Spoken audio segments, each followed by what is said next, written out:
Hello बच्चों, welcome to my channel my physics. अच्छा, जानते हो? बच्चे कह रहे हैं जानते हैं, ठीक है। आज हम पढ़ने वाले हैं unit and measurement. Unit and measurement. Class 11th के बच्चे कॉपी और पेन लेकर हो जाओ तैयार। और इसके अंदर आज हम बेसिक यूनिट्स के बारे में पढ़ेंगे, मेजरमेंट ऑफ लेंथ के बारे में डिटेल से पढ़ेंगे। ये आज अपने सब टॉपिक्स रहेंगे। आप लोगों से ये उम्मीद है कि आप साथ के साथ इन चीजों को लिखेंगे और समझेंगे। तो प्यारे बच्चों, यूनिट एंड मेजरमेंट, सबसे पहले बात करते हैं यूनिट की। यूनिट होती क्या है, इसको लिख लो। पहले डेफिनेशन लिख लो, हमें तो डेफिनेशन चाहिए पहले, फिर समझेंगे। The measurement of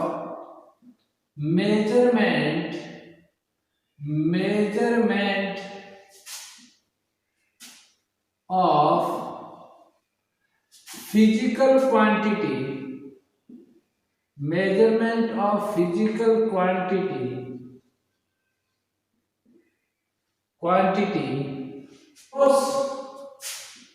involves comparison. देखो, कंपैरिजन के हिसाब से हम क्या है कि किसी भी फिजिकल क्वांटिटी का मेजरमेंट करेंगे। किसकी वजह, कैसे करेंगे? कंपेयर करते हुए। और वो कंपैरिजन कैसा होना चाहिए? बिल्कुल बेसिक होना चाहिए। Comparison basic, arbitrary chosen. ऐसे नहीं होगी कि आर्बिट्रेरी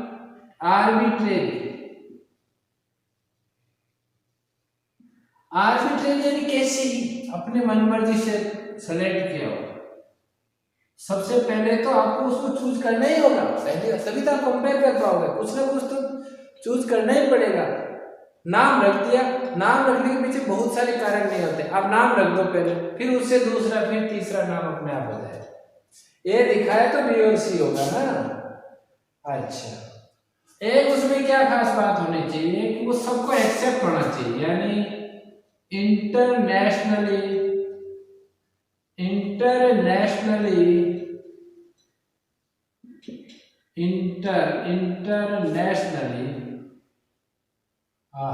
बहुत प्यारा हो गया लगता है। इंटरनेशनली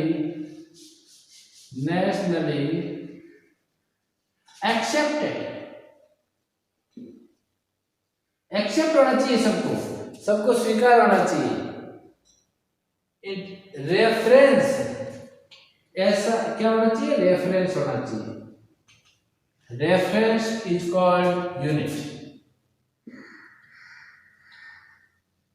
ये तो आपकी डेफिनेशन हो गई। सबको स्वीकार्य हो, इंटरनेशनली वो एक्सेप्टेड हो, साथ ही आर्बिट्रेरी चूजन हो, और दूसरा बेसिक हो।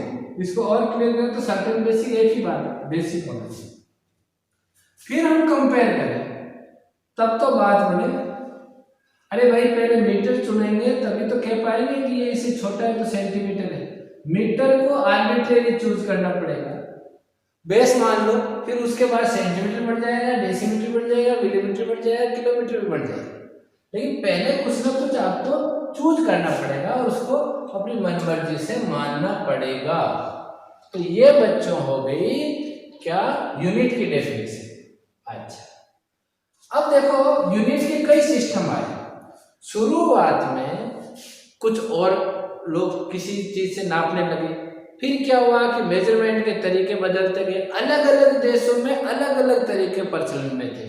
जैसे मान लो कि जैसे इंडिया है, इंडिया में क्या था? इंडिया में एक सिस्टम चलता था एमकेएस।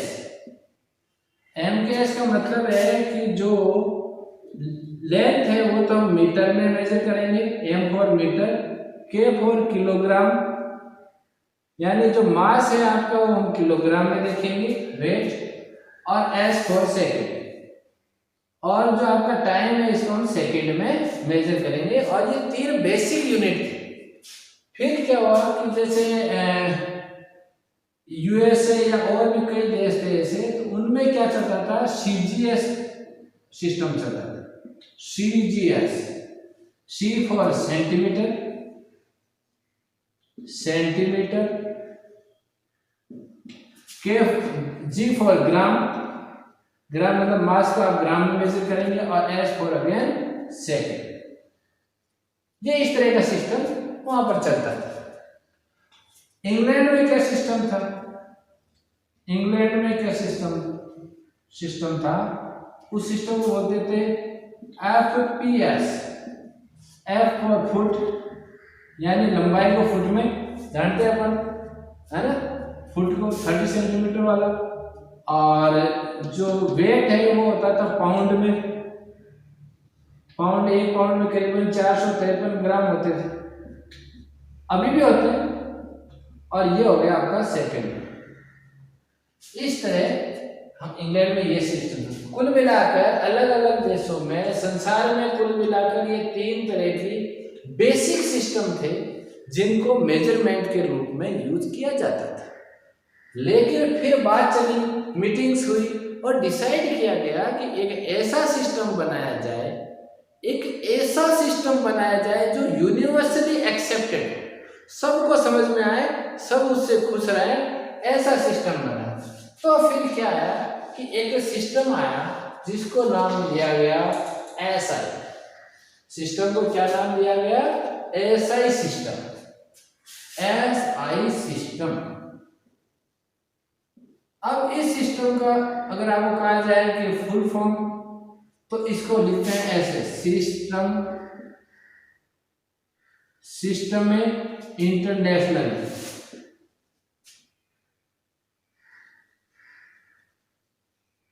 क्योंकि फ्रेंच वर्ड है तो ये तो लगना ही है लास्ट, ठीक है ना, इसका मतलब हो गया इंटरनेशनल सिस्टम ऑफ यूनिट्स। अच्छा, तो बच्चों इस सिस्टम में क्या किया गया कि 7 तो बेस यूनिट, इनको एक्सेप्ट कर लिया कि 7 तो आपकी बेस यूनिट रहेगी, और 2 एडिशनल यूनिट रहेगी। 2 क्या रहेगी, एडिशनल यूनिट रहेगी, और एडिशनल इसको पूरा लिखो तो डायमेंशनलेस। डायमेंशन क्या होती है, हम इसी लेसन में आगे पढ़ेंगे कि डायमेंशन क्या होती है।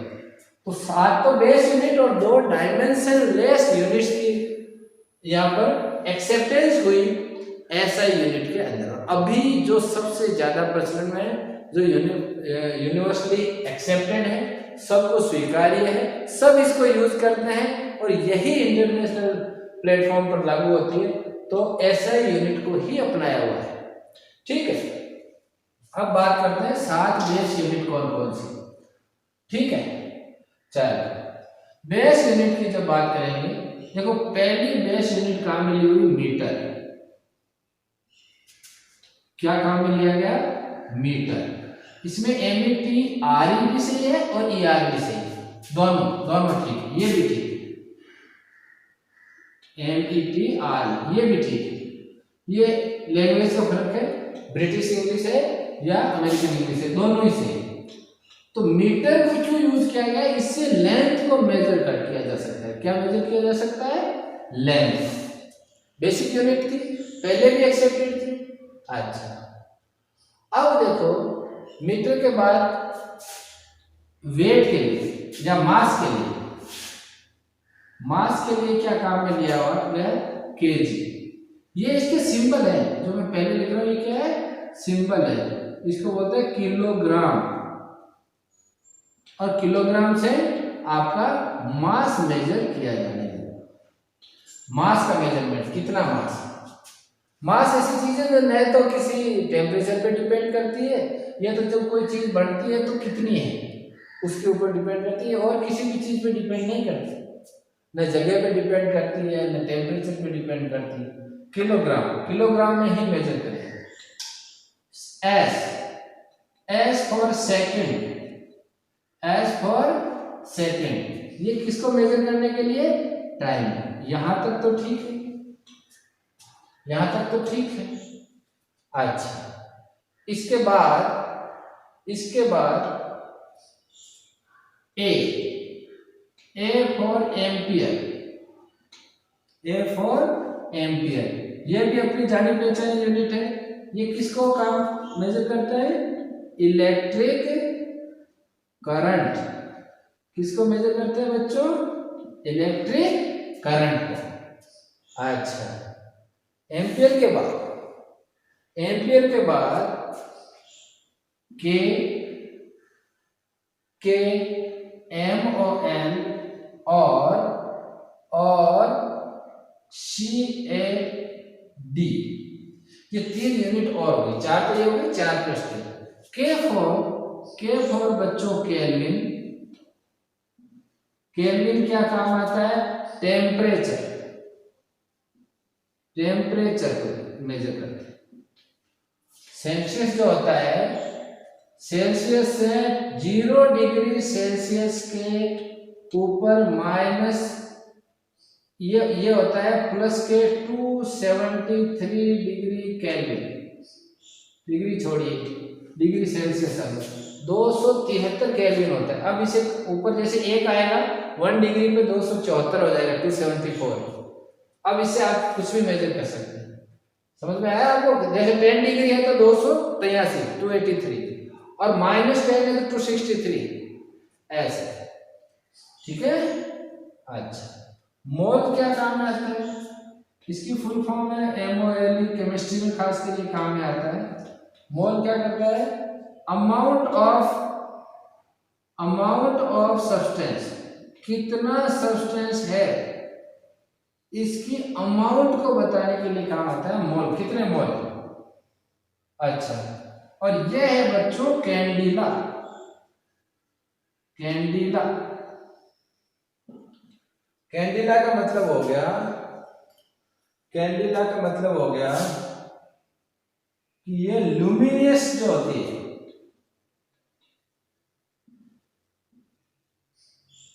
इंटेंसिटी, चमक, इंटेंसिटी, चमक जो होती है उसको मेजर करने में कितनी चकाचौंध है, कितनी चमक है किसी चीज में, उसको मेजर करने के लिए हम कैंडिला यूज करते हैं। तो ये 7 बेसिक यूनिट हो गई। ये कितनी हो गई?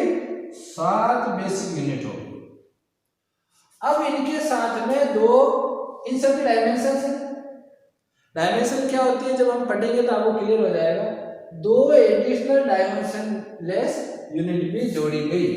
ये तो आपको समझ में आ गया। आप इसकी ज्यादा डेफिनेशन में गहराई में जाने की जरूरत नहीं है। आप केवल ये समझ लो कि क्या तो सिंबल है, क्या उसका नाम है, और वो क्या मेजर करने के काम आता है। अच्छा, बहुत बढ़िया, समझ में आया? आया, कुछ आया। चलो, अब मैं बात करता हूं इन 2 डायमेंशन लेस यूनिट। जो 2 डायमेंशन लेस यूनिट है ये क्या है? पहली यूनिट है, इसमें जो पहली यूनिट है वो है एंगल, है ना? एंगल, एंगल को मेजर करने के लिए थीटा। चलो, ये एंगल कैसे मेजर करेंगे? देखो बच्चों, जैसे कोई चीज है, कैसे इसको डिफाइन किया गया इस एंगल को। यहां मान लो मैं किसी सर्किल की कंपेयर कर रहा हूं, ये सर्किल में जा रहा है, ऐसे ही होता है ना, और यहां से मैंने इसको ज्वाइन किया, ये सेंटर है, ये आ गया इसका एंगल थीटा। इसे क्या बोलते हैं? थीटा। आपने 10th क्लास में पढ़ा होगा, ये थीटा है। अच्छा, इस थीटा एंगल के लिए अगर r रेडियस है तो ये रेडियस इक्वल होगी, और ये लेंथ जो है ये मान लो ds है। ds यानी छोटी सी लेंथ, ds है ना, लंबाई है। s अगर d का मतलब छोटा सा और कंटिन्यू, छोटा सा और कंटिन्यू। अब ये अपन बहुत डिटेल में पढ़ेंगे जब अपन इंटीग्रेशन और डिफरेंशिएशन पढ़ेंगे मैथमेटिक्स में, खासकर बच्चे, और फिजिक्स में भी थोड़ा बहुत इसकी जरूरत पड़ेगी, ये भी आपको हम पढ़ाएंगे। तो अभी आप क्या करोगे, इसको केवल इस डी का मतलब समझो कि छोटा सा है और कंटिन्यूअस है। ds का मतलब क्या हुआ? Small and continuous arc. ठीक है, आर्क, ठीक है, ये ऐसा आर्क है जो स्मॉल है, छोटा सा है और कंटिन्यूअस। अब बच्चों आप लोगों ने पढ़ा होगा, मैं अगर इसको सीधा सीधा जो खड़ा मान लूं तो साइन थीटा पढ़ा है आप लोगों ने, क्या होता है, परपेंडिकुलर अपॉन हाइपोटेन्यूज। ऐसा कोई नहीं समझाएगा, कहीं नहीं लिखा है आंसर। साइन थीटा परपेंडिकुलर, अगर इसको मैं थीटा को परपेंडिकुलर ये होगा तो ये हो गया बच्चों डी एस अपॉन हाइपोटेन्यूज, क्या हो जाएगा आर, मोटा मोटा मान ले। और जब बहुत छोटी जगह है तो साइन थीटा किसके इक्वल हो जाएगा, थीटा।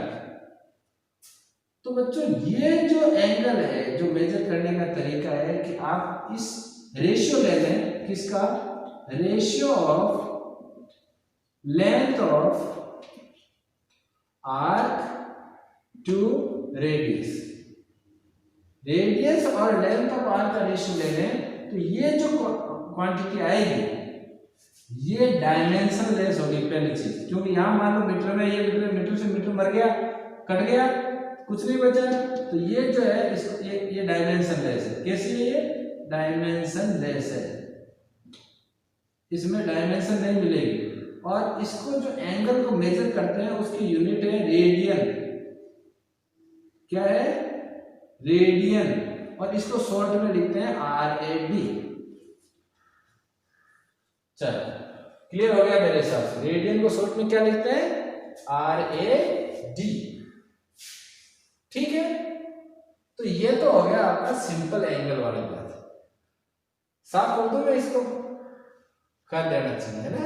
अगर समझ में कहीं आपको भी कहीं भी प्रॉब्लम, छोटी सी भी प्रॉब्लम, तो आपको क्या करना है, पहली चीज तो आपको जितने भी वीडियो देखने हैं वो फुल स्क्रीन पर देखने हैं, आंखों पे जोर कम पड़े, लंबे वीडियोस आप कंटिन्यू देख पाओ, थको नहीं, इन चीजों का आपको ध्यान रखना है। और उसके बाद क्या करना है बच्चों, उसके बाद आपको इसको पॉज करना है, वापिस देखना है, लिख नहीं पाओ साथ साथ में तो भी पॉज करके लिखना है, लिखना कंपलसरी। अच्छा अब बात करते हैं सेकेंड यूनिट की, वो है सॉलिड एंगल। कैसा एंगल, सॉलिड एंगल।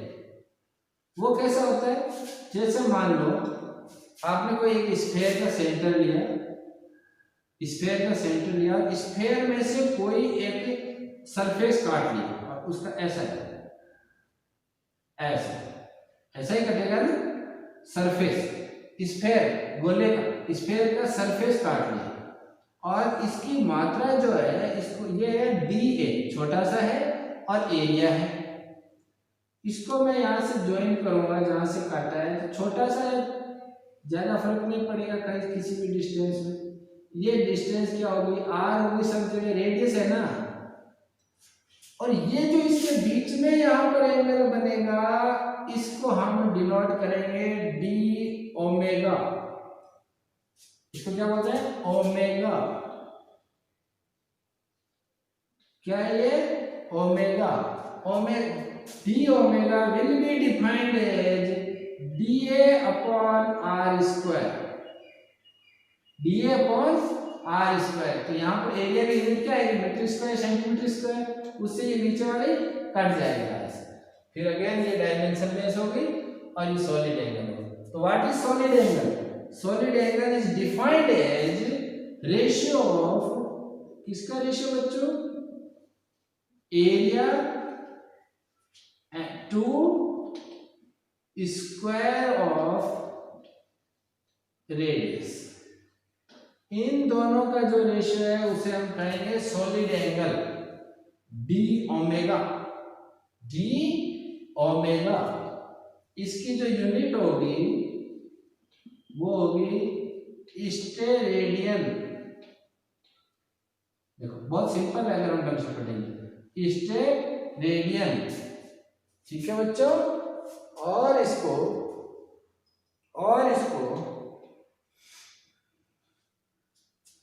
हम जो शॉर्ट फॉर्म में लिखेंगे तो ऐसे लिखेंगे, स्टेरेडियन, ठीक है, स्टेरेडियन। चलो ये भी डायमेंशन लेस है, बहुत बढ़िया, सब चीजें क्लियर हो गई, ठीक है। अब आपको मैंने दो तो डायमेंशन लेस यूनिट बताई है और 7 बेसिक यूनिट पड़ता है। ये आपको याद कर लेनी है ताकि हम आगे पढ़ें तो बाद में आपके दिमाग चले नहीं ऐसे कि क्या क्या बताया था सर, भूल गए सर, ऐसे। ठीक है बच्चों, मेजरमेंट ऑफ लेंथ,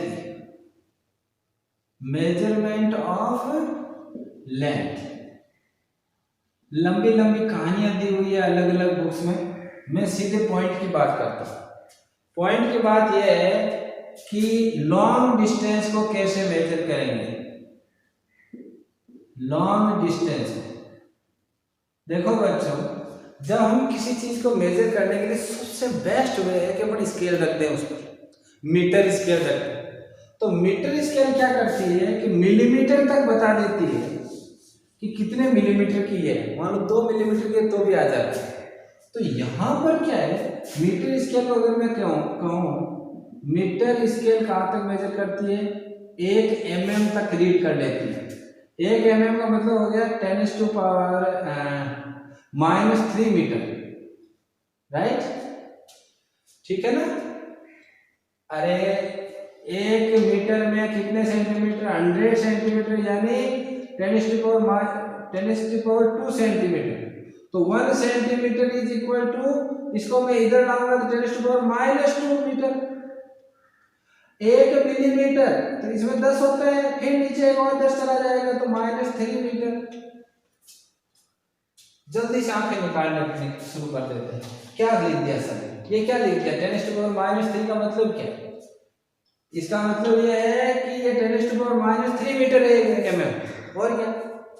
अच्छा, मीटर स्केल इतना रीड करती है। अगर मैं वर्नियर कैलिपर, जो आपके उसमें प्रैक्टिकल भी है, वर्नियर कैलिपर से मैं अगर इसको मेजर करूं तो 10⁻⁴ मीटर तक हम एक्यूरेट इसको मेजर कर लेते हैं। एक होता है स्क्रू गेज, ऐसे घुमाते हैं उसको, ऐसे घुमाते हैं और घुमा के फिर यहाँ के उसको चेक करते हैं, 100 जो स्क्रू होते हैं उसको। तो स्क्रू जो गेज है उससे हम 10⁻⁵ मीटर तक मेजरमेंट कर सकते हैं, इतना छोटा छोटा। सबसे पहले हम करते हैं लॉन्ग डिस्टेंस की बात करते हैं, बहुत लंबी डिस्टेंस है, इसको साफ कर देता हूँ। ये तो आपको मैंने मोटा मोटा बता दिया कि कैसे कैसे हम कितना कितना मेजर कौन से डिवाइस से कर सकते हैं। अब लॉन्ग डिस्टेंस से मेजर करने के लिए, जैसे मान लो यहाँ से अर्थ मून की डिस्टेंस मुझे देखनी है, या सन की देखनी है, या प्रोक्सिमा सेंट्री की देखनी है, तो सबसे इंपॉर्टेंट जो मेथड है इसमें वो है parallax method. Parallax method, parallax method में क्या होता है बच्चों, अरे मान जा, पैरेलैक्स मेथड में क्या होता है बच्चों कि हम किसी भी, जैसे मान लो इसको, ये यहाँ पर कोई प्लैनेट है, छोटा सा दिख रहा है मुझे, आराम से समझना इसको। मैंने इस जगह से इसको देखा तो मान लो इसकी डिस्टेंस है d मीटर। कितनी है? d metre. d किलोमीटर है, मुझे कुछ भी नहीं पता, d है इसकी डिस्टेंस। आपको कैसे पता चला कि ये d है? आपने देखा, आपको कैसे पता चला d? मान लिया मैंने d है। अब मैं इस जगह से धरती पर दूसरी जगह आ गया, इसी लाइन पे दूसरी जगह आ गया, कोई सी भी जगह, और यहां से इसको देखा, कितनी सुंदर लाइन है ना। अच्छा, यहां से मैंने इसको देखा तो ये तो डिस्टेंस तो उतनी रहेगी, कोई ज्यादा फर्क नहीं पड़ने वाला। कितना एंगल यहाँ पर बन गया, मान लो थीटा एंगल बन गया, एंगल तो बन गया ना, और ये डिस्टेंस मान लो स्मॉल b है। अब आपको कहा जाए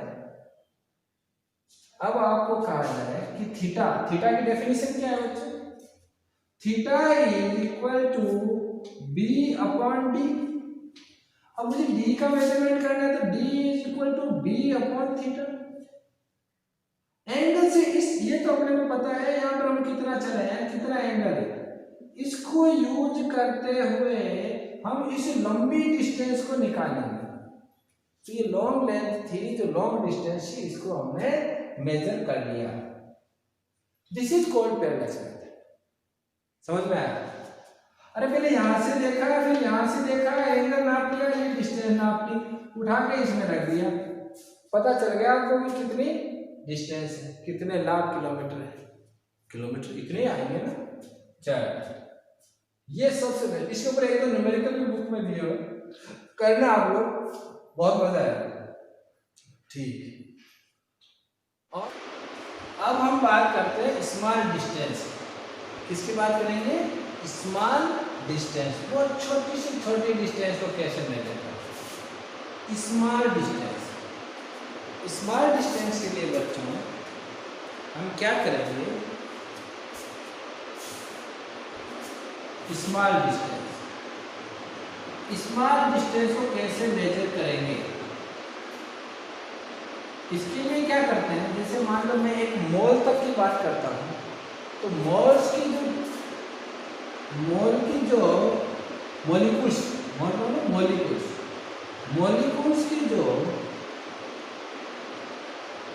जो थिकनेस है वो करीबन 1 एंगस्ट्रॉम के बराबर होती है। एंगस्ट्रॉम मतलब हुआ कि 10⁻⁻10 मीटर, 10⁻⁻10।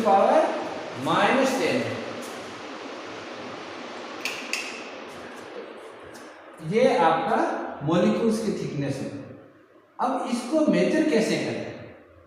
इसके लिए क्या करते हैं, एक ऐसा एसिड होता है ओलेइक एसिड।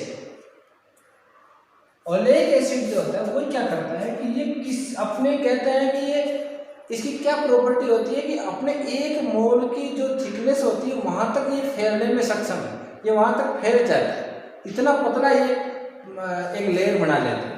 इसकी ये प्रॉपर्टी है ओलेइक एसिड। चलिए इसको कैसे यूज करते हैं? सबसे पहले आप थोड़ा सा एल्कोहल ले लो, एल्कोहल ले लिया। अब एल्कोहल में क्या किया, मान लो इसको 20 सेंटीमीटर क्यूब ले लिया और इसके अंदर 1 सेंटीमीटर क्यूब क्या मिला दिया था, इसमें ओलेइक एसिड मिला दिया। तो इसकी कंसंट्रेशन कितनी हो गई? 1/20 सेंटीमीटर क्यूब, इतनी हो गई ना। यहां से एक ड्रॉप ली, यानी 1 सेंटीमीटर क्यूब लिया, और एक ऐसा दोबारा एक टब लिया जो कि 20 सेंटीमीटर क्यूब का था, किसका? अल्कोहल का। तो क्या किया उसने, इसके अंदर मिला दिया आराम से, फिर एक ड्रॉप ले ली। अब की बार जो बना इसकी कंसंट्रेशन कितनी हो गई? 20, फिर 20 से डिवाइड हो जाएगा, इतना सेंटीमीटर क्यूब यहाँ की इसकी कंसंट्रेशन हो गई, कंसंट्रेशन हो गई। अब देखो कंसंट्रेशन हो गई, छोटा सा, ठीक है, ये इसकी कंसंट्रेशन हो गई। यहां से आपने एक कुछ बूंदे पिक की, लेट मी टेक, इसको मैं साफ कर देता हूं, आपको समझ में आ गया क्या कर रहे हैं। इसको यहां से मैंने मान लीजिए n ड्रॉप्स ली, n ड्रॉप्स लेकर मैंने एक वाटर लिया, एक टब में यहां पर वाटर लिया, इस वाटर के ऊपर यहां पर लिकोपोडियम,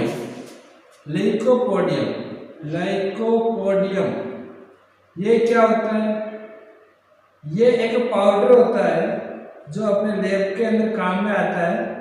और ये क्या काम आता है बच्चों? ये इस चीज के काम आता है कि भाई ये 2 चीजों को डिफरेंट कर सकता है, दोनों लेयर को अलग अलग दिखा सकता है।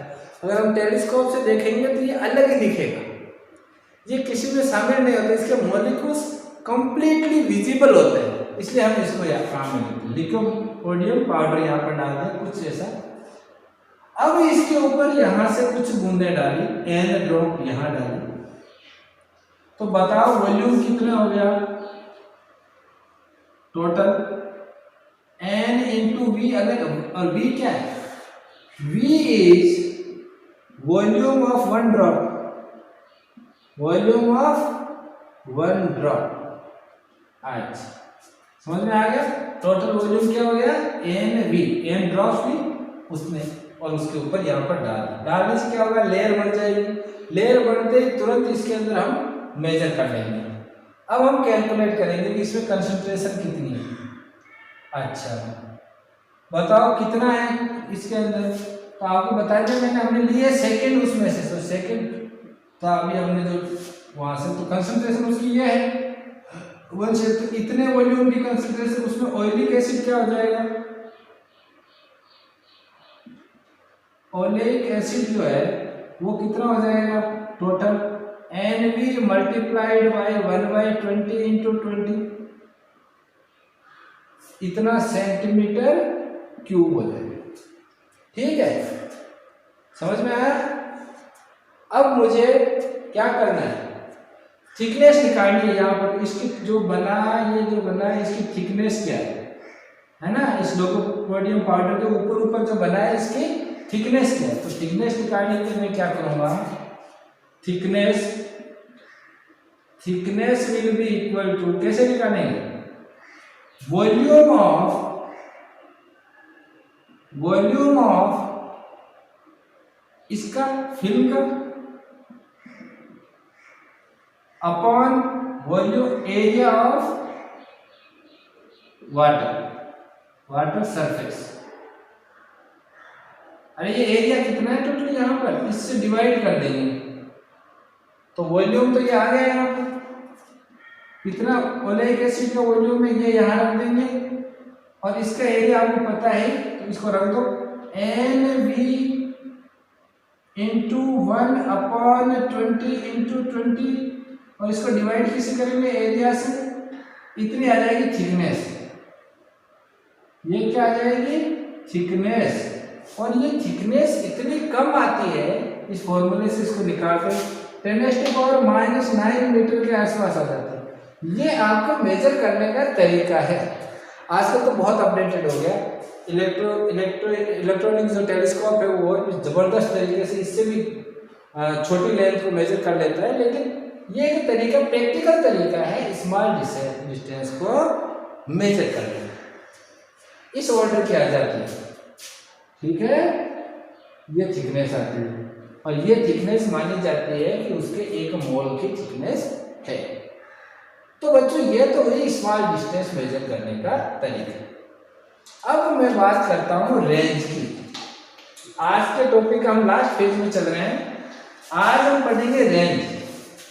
थोड़ा सा बोर हो रहे होंगे, अब नेक्स्ट चैप्टर में कैलकुलेशन स्टार्ट हो जाएगी, जैसे नेक्स्ट वीडियो देखोगे तो फिर आपको मजा आने लगेगा इसमें। अभी बेसिक चल रहा है ना, इंट्रोडक्शन में यही होगा ना, तो आपका नाम क्या, मेरा नाम क्या, ऐसे थोड़ी हो बड़े बड़े डेरिवेशन आज से ही कराना शुरू कर दो तुम।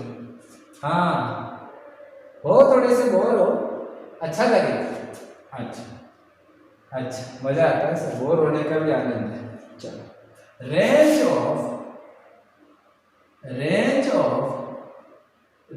छोड़ो और कुछ नहीं, पहले लेते हैं मास, एक ले लेते हैं लेंथ का, और एक ले लेते हैं टाइम का। बहुत अच्छे से पढ़ना है इसको, बहुत। जो छोटी से छोटी लेंथ आज तक मेजर हुई है वो है साइज ऑफ प्रोटॉन,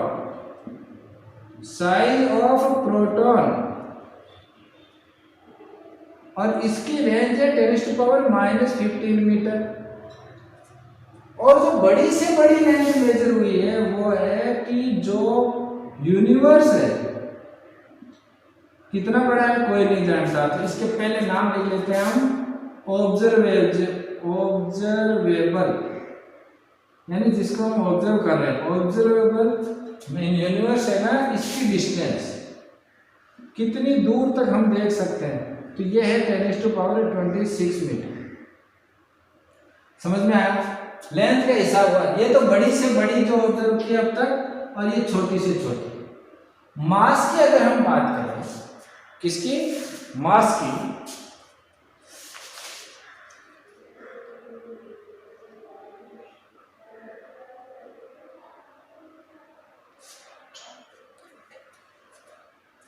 तो मास में बच्चों इलेक्ट्रॉन का जो मास होता है वो सबसे छोटा माना गया है, ये 10⁻⁻30 kg इसको माना है लगभग। और जो बड़े से बड़ा मास है वो यूनिवर्स का है। किसका है, यूनिवर्स का, जितना हमें पता है ये 10⁻55 kg के आसपास माना गया है, बहुत भारी है। यूनिवर्स में जिसमें सब आ गए, अर्थ आ गई, सन आ गया, मून आ गया, प्रॉक्सिमा सेंट्री आ गया, गैलेक्सी आ गई, आकाशगंगा आ गई, सब आ गए, तो उसका क्या है 10⁵55 किलोमीटर। टाइम की अगर हम बात करें,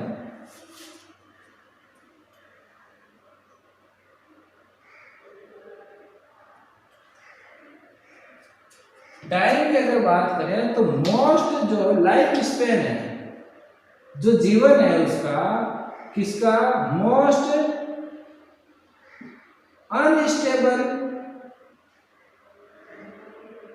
मॉलिक्यूल,